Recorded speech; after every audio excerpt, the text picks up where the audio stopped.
Oi, pessoal, tudo bem? Eu sou Noemi Tomás, sou graduanda em Ciências Sociais pela PUC Campinas e uma ex-etequiana. Eu estudo há algum tempo sobre relações étnico-raciais e afro-brasilidades e hoje eu estou aqui para conversar com vocês sobre expressões que normalmente são expressões muito sutis, mas que são expressões racistas e que as pessoas começam a reproduzir sem saber o real significado daquela palavra, né? Então, para começar, eu queria falar com vocês sobre três termos, e é mercado negro, a coisa tá preta e o serviço de preto. Bom, quando as pessoas utilizam dessas expressões, elas estão colocando o negro nesse lugar de ruim. Quando se diz mercado negro, a gente está falando de um lugar em que se tem a ilegalidade. Então você coloca o negro nesse. Associa, né, o negro a esse lugar de marginalidade. E aí quando coloca assim, a coisa tá preta. E normalmente quando se usam dessa expressão, se usa para dizer que a coisa está ruim, que a situação está ruim. Então, por que que está ligando, né? Se associa a imagem do negro, mais uma vez, a um espaço ruim. Renega-se a imagem do negro a esse espaço de marginalidade. E o serviço de preto normalmente é utilizado quando a gente fala que fez um serviço mal feito, algo não ficou tão bom quanto era para ficar. E, mais uma vez, né, esse reforça o estereótipo. Além disso, tem alguns termos que a gente consegue encontrar o significado propriamente no dicionário. Um deles é o denegrir. E quando as pessoas utilizam denegrir, ela tem um sentido muito pejorativo da palavra, né? Porque quando a gente procura no dicionário, o denegrir ele está relacionado ao enegrecer, tornar-se negro. Então, eu pergunto para vocês, por que tornar-se negro estaria associado a algo ruim? Então, denegrir, normalmente se fala, né? Eu vou denegrir a sua imagem. Então, vou difamar a sua imagem. E então, quando a gente começa a entender o significado dessa palavra, logo a gente entende por que denegrir é sim um termo racista.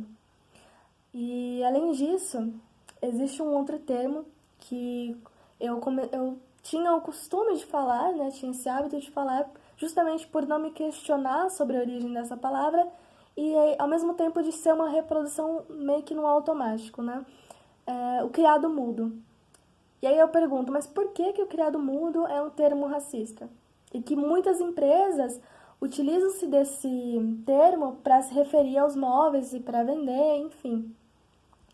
Antes do criado mudo ser um móvel, ele era uma pessoa.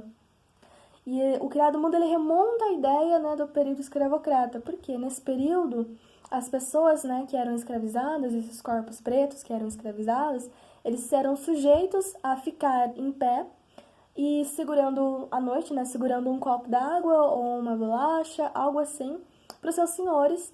E aí essa pessoa ela virava à noite até outro dia para ser dispensada.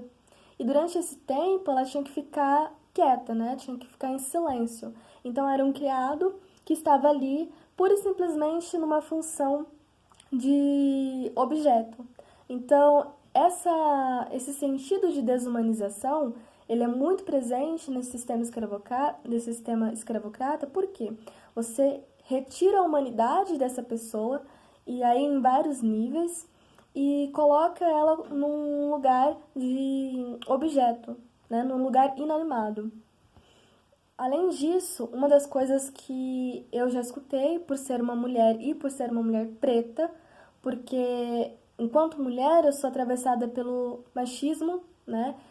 E enquanto uma mulher preta, enquanto preta, eu sou atravessada pelo racismo.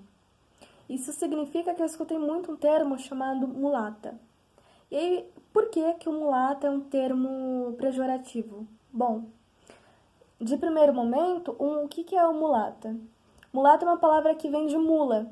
Então, você já associou a imagem de uma mulher a um animal que é um animal de baixo calão. Sendo assim, por isso só né, já estaria ali, a gente já estaria falando que é um termo pejorativo. Mas indo mais a fundo, como que chega nesse cruzamento, né? Existe o quê? O cavalo e ele faz um cruzamento com outro animal que é a jumenta. E esse cavalo, né, um animal de origem nobre, E aí, em contraponto, né, a jumenta, que é um animal de baixo calão, eles estavam sendo referências para a gente falar sobre o homem branco, né, o homem branco europeu, o colonizador, e a mula que estava se referindo, né, de forma pejorativa à mulher negra. E muitas vezes esse cruzamento, né, entre aspas, era uma violência sexual, era um estupro que acontecia, e nisso a gente tem dentro do mulata todo esse sentido de violência, uma violência muito simbólica que atravessa a história, né, de mulheres negras. Então, quando você chama alguma mulher negra, né, de mulata, você está carregando todo esse sentido violento nessa palavra. E falando, né, sobre mulheres negras e sobre essas personalidades, acho que é importante também a gente começar a olhar, e aí eu falo numa área mesmo de educação, né, no âmbito escolar, o quanto que a gente ainda tem que caminhar para se ter uma representatividade.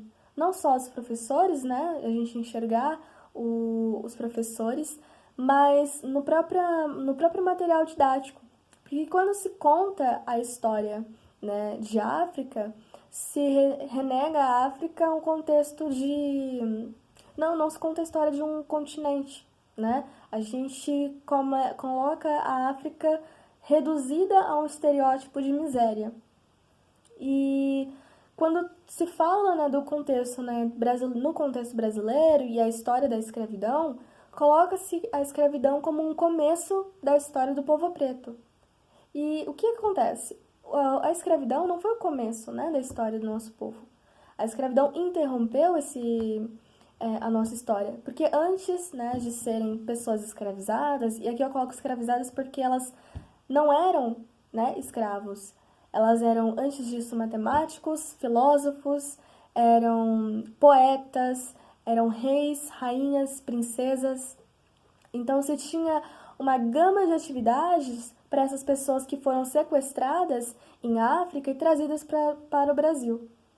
E são pessoas como essa que compõem uma parcela importantíssima, né, na construção do Brasil e que não é narrada. A historiografia, ela nega essa história, ela apaga essa história, e o que a gente tem como uma narrativa comum é a narrativa da princesa, né, Isabel sendo uma salvadora. E aí a gente não conta que nesse período da escravidão, nesse período antes de chegar em 13 de maio de 1888, né, que é a abolição da escravidão, a gente teve uma luta, né, várias revoltas acontecendo aqui e pressionando para que houvesse a libertação do povo preto. E trazendo a narrativa, né, dessas personalidades, quando a gente fala de mulheres negras dentro dessas narrativas, onde que elas estão? Aonde está a narrativa dessas mulheres negras dentro da escola? Porque o pouco que a gente aprende sobre personalidades negras, a gente conhece Zumbi dos Palmares. Mas quem era Dandara dos Palmares? Né? Porque sem Dandara, Zumbi não teria tanta notoriedade. Então, eu hoje trago para vocês também a história de Zacimba que era uma princesa negra africana. Ela vivia livre, né, no condado de Cabinda, que hoje originalmente é Angola, e foi comprada em 1690 por um escravagista, né, um fazendeiro português, e foi levada para o norte do Espírito Santo, junto com meia dúzia de negros. E vale ressaltar que nesse período a África estava sofrendo colonizações, né, sofrendo com os colonizadores europeus, e o maior destino, né, dessas pessoas eram as terras brasileiras. Nesse período, né, no momento em que Zacimba chega nesse território, na fazenda, começam a surgir vários boatos de que ela teria uma origem nobre. Nesse momento, o torturador, o José Trancoso, ele começa a se sentir muito intimidado. Ele começa a se sentir intimidado justamente por saber que na sua fazenda se tinha um número grande, né, de escravizados com origem na Angola, e a Zacimba, sendo uma princesa, colocaria em risco o seu comércio, né, dito comércio, e a sua aplicação, né, dentro do sistema escravagista. Nisso, a Zacimba, ela sofre várias violências, tanto físicas quanto psicológicas, dentro desses processos, até que uma delas, né, foi quando ela revela sua verdadeira identidade, falando, né, que ela era, assim, uma princesa, no momento em que o barão, ele chama, né, para conversar com ela, e a partir desse momento, foi nesse exato momento em que ela sofre a primeira violência sexual dela, e junto, né, com ele violenta ela, junto com outros capatazes. Essa foi uma mensagem muito explícita, primeiro, né, da dominação sobre o corpo da Zacimba, e em segundo momento, né, uma mensagem de superioridade sobre também o povo, uma mensagem para o povo de Cabinda que ali estavam. E durante esses processos, né, e esses anos, o seu povo, o povo de Zacimba, em primeiro momento, eles queriam se levantar, queriam fazer uma revolta e pensar em estratégias de fuga, mas a Zacimba proibiu que eles fizessem qualquer coisa para tentar libertá-la. E nesse momento, ela pega e se coloca num papel de princesa mesmo e de responsabilidade sobre o seu povo e que tiraria o seu povo com segurança daquela fazenda e daquela situação. E aí, durante anos, nesse processo doloroso de torturas, ela, nas noites em que ela ia dormir, ela utilizava o canto como forma de aliviar a sua bagagem e de elucidar os seus pensamentos. E é importante também ressaltar esse uso do canto para um resgate da sua cultura, para um resgate ancestral, que também dava força para que ela conseguisse continuar. E a Zacimba, ela foi ela foi comprada muito nova. Então, ela foi amadurecendo e se tornando muito mais estratégica durante esses anos.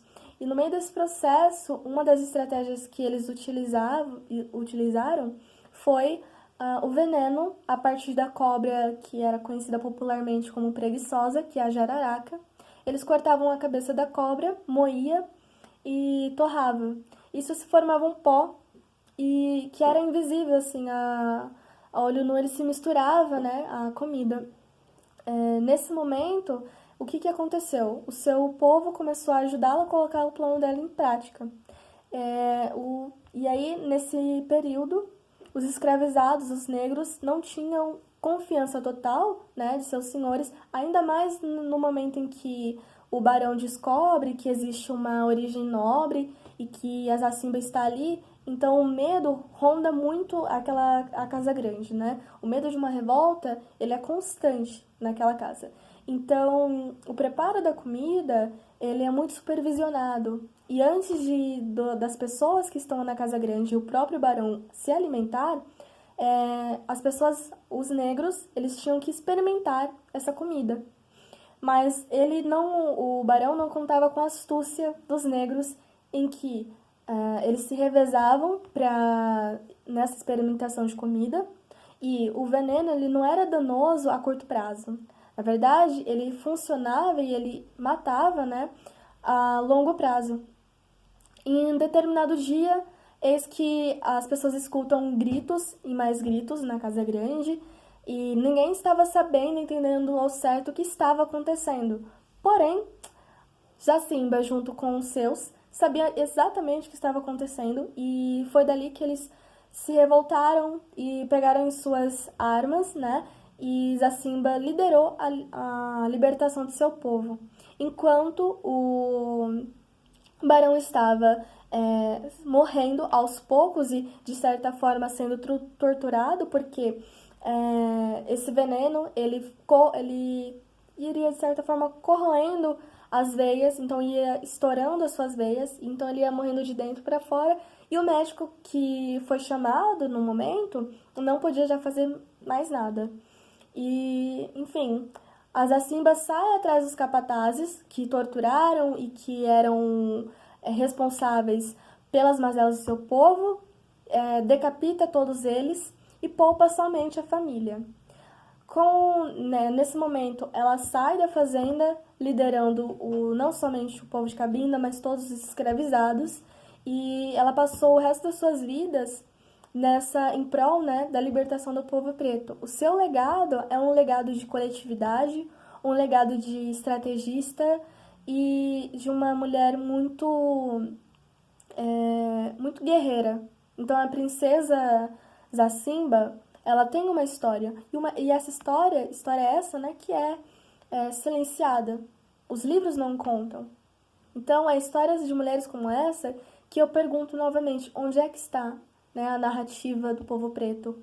Para além de estereótipos de miséria, para além de estereótipos de destruição, né? Então, a contribuição de personalidades negras para o Brasil é muito importante, tanto para o seu povo preto quanto para a branquitude, né? Para que a gente consiga acessar de fato, de maneira eficiente, né, esse lugar de notoriedade. E, além disso, existe uma política de silenciamento muito forte, né, um silenciamento da população preta. E, para mim, não existe símbolo mais concreto do que a máscara de Flanders, que foi colocada na Anastácia numa tentativa de punição por ter se levantado contra, né, uma violência sexual da qual ela iria sofrer. Ela foi e numa tentativa de lutar realmente, né, uma luta de corpo a corpo com o capataz. E aí ele, para puni-la, para falar, olha, eu estou aqui no lugar de superioridade, eu vou silenciá-la, ela nunca mais vai falar. E essa questão de fala, né, de silenciar, essa tentativa de silenciamento, ela perpassa até hoje todos os caminhos, né, de todas as formas, a vida, né, das pessoas pretas. E aí a gente fala, dentro da educação, eu tô falando de um silenciamento que ele é muito sutil. Eu tô falando de que os pretos não se veem dentro do material didático, não se enxergam enquanto cientistas, enquanto produtores de conhecimento, mas que antes, né, de pessoas serem escravizadas dentro desse continente, antes de indígenas, né, e pessoas pretas serem escravizadas dentro desse país, eles eram cientistas, eram matemáticos, filósofos que não são narrados. E aí por quê? Né? E assim eu deixo uma provocação para vocês, que é: quantos professores negros vocês já tiveram até agora? Quantas mulheres negras vocês já leram até agora? E, mais uma vez, a gente entende que a população brasileira é majoritariamente preta, né? Se declaram como negros. 54% se declaram como negros. E por que a gente não vê, por que essa porcentagem não aparece de forma atenuante em áreas, né, ditas de poder? Por quê? E não só de poder, mas prestigiadas. Porque estar num lugar, né, de professor é um espaço de poder, né? Exerce uma função de poder. E cadê? Por que a gente não se enxerga dentro desses espaços? E eu queria também deixar outra reflexão, que é o seguinte: por que eu utilizo muito o termo escravizado ao invés de escravo? Bom, primeiramente porque escravo legitima e naturaliza algo que essas pessoas sofreram. Essas pessoas, elas não são escravos, nunca foram escravos. Elas sofreram uma ação, elas foram escravizadas, elas foram torturadas. Entende? Então, eu queria deixar essas palavras como uma palavra também de inquietação, Eu espero que nesse momento vocês estejam bem, na medida do possível, e que a gente consiga enfrentar, né, esse caos de uma maneira mais saudável possível.